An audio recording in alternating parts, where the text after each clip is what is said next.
Hi there! In this tutorial, you will learn how to define an LME server using the LMCS configuration editor.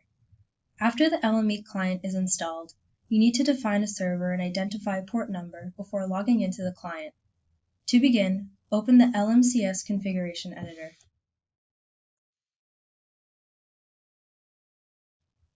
In the name column of the LME server instances section, enter an alias for your server address. This is the name that you will select when logging into the client. If you want to create a new alias for an already existing server, you can do so by creating a new line on the row marked with an asterisk. Enter the full name in the address column.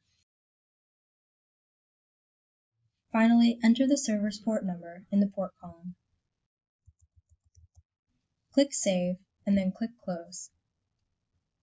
Now we need to end the client's connection before logging in.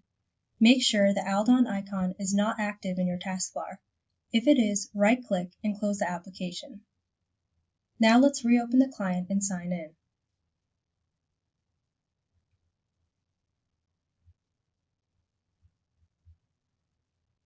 Enter the new server name.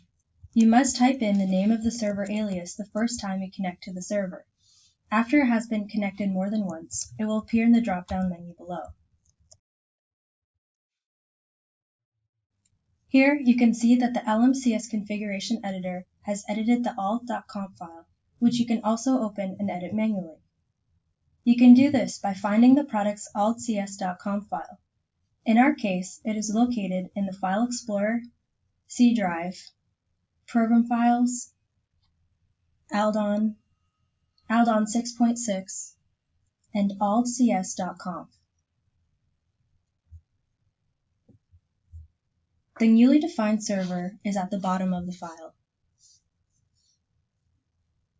For more information, visit the online Rocket documentation library.